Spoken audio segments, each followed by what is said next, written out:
Okay, so let's look at driven motion without damping. And the governing ODE that we want to examine is it's x double dot plus omega squared x is equal to f naught sine of gamma t. And what's really important to notice is that the frequency of the natural system,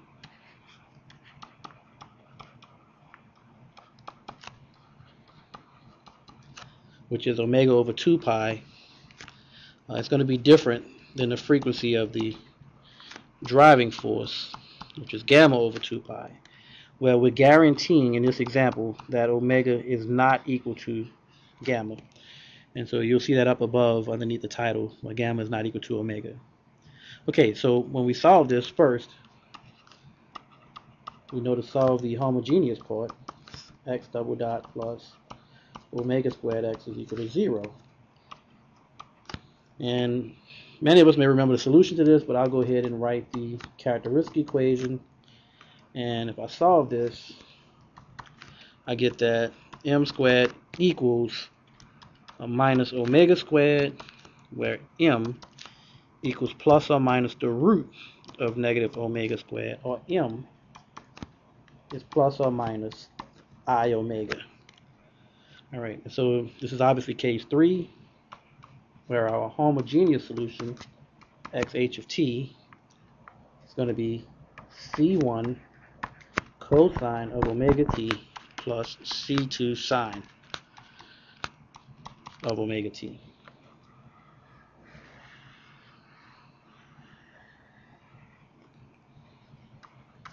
Okay.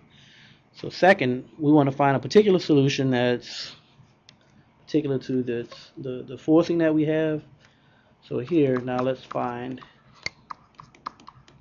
xp of t. And then ultimately, of course, we want to join them and then write out our general solution. So for xp of t, I'm going to assume that it's of the form, and again, we're using undetermined coefficients, so it takes on the form of the driving force.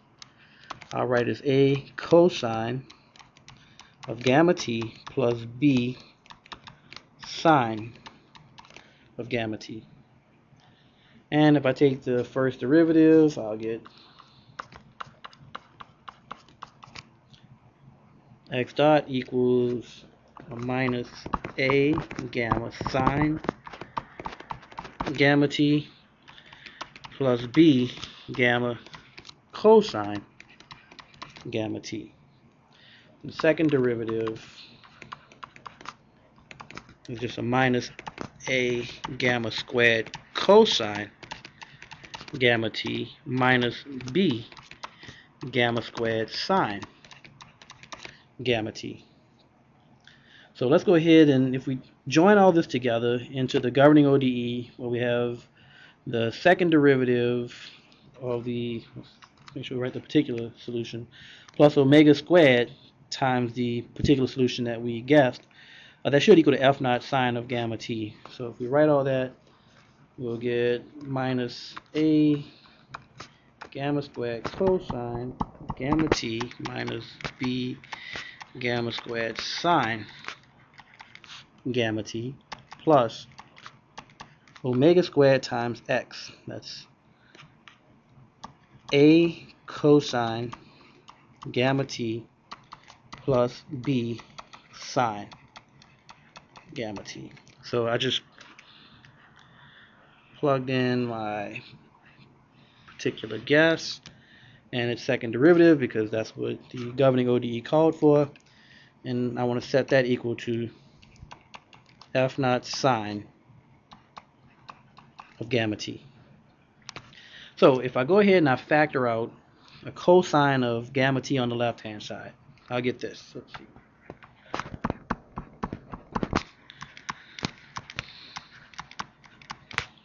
I get a minus a gamma squared. If I sweep through, let's see, I should have another cosine term here. So I have a plus a omega squared.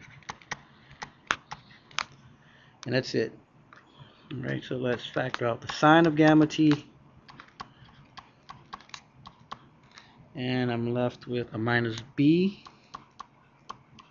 gamma squared. And then here's another sine, so I'd have a plus b omega squared. Now that should equal to F naught sine of gamma t. Alright, so for the left hand side equal to the right hand side, the coefficient on the cosine of gamma t on the left hand side should be equivalent to the coefficient of the cosine of gamma t on the right hand side.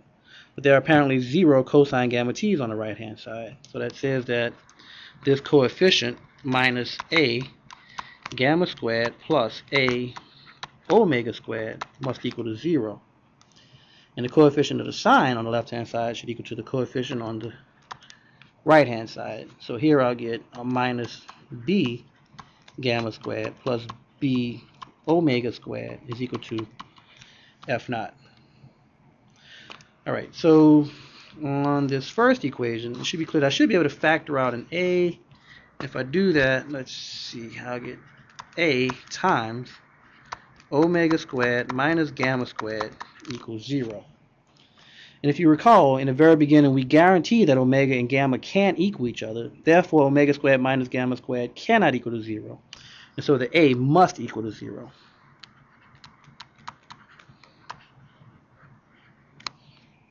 And if we go over here, we see that we have b times omega squared minus gamma squared is equal to f naught, where our b is equal to f naught over omega squared minus gamma squared. And so now we should be able to write our particular solution. So if we go back here where we had our guess for the particular solution, I should be able to write xp of t equals a cosine of gamma t, where a is 0, so that all falls out, plus b sine gamma t, where b is f naught over omega squared minus gamma squared times the sine of gamma t.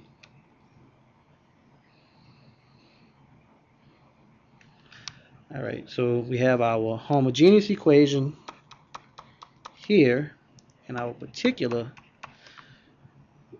solution here. If we combine those together, we should be able to get the general solution for x of t. Of course, it's going to be in terms of c1 and c2.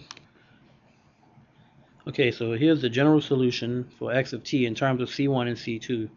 So now let's go ahead and apply the initial conditions that we have. So we have x of 0 is equal to 0, and the derivative on x at time t equals 0 is also equal to 0.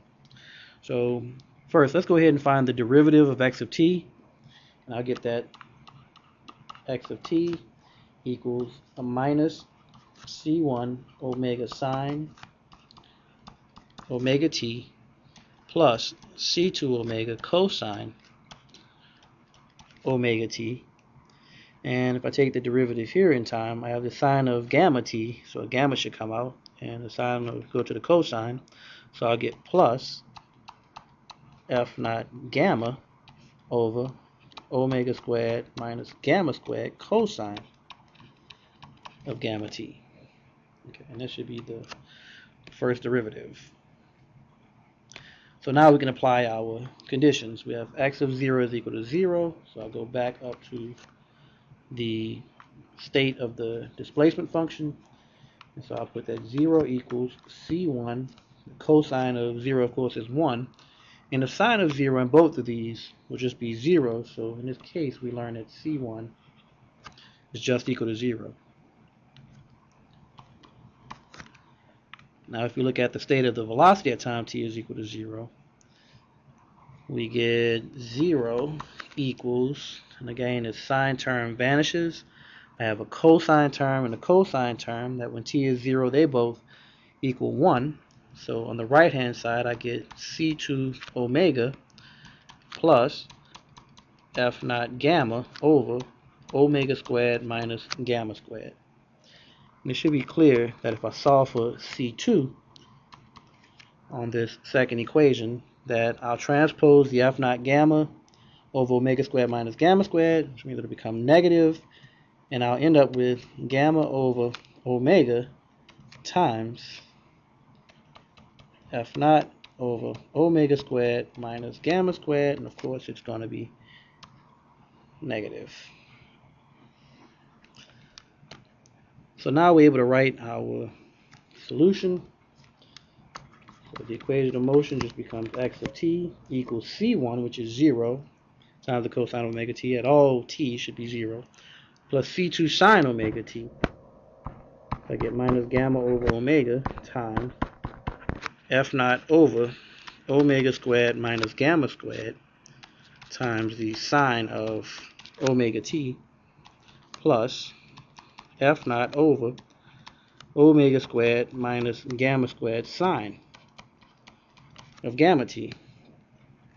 So it seems like we have a common factor of f naught over omega squared minus gamma squared. In fact, I'm going to go ahead and pull out a 1 over omega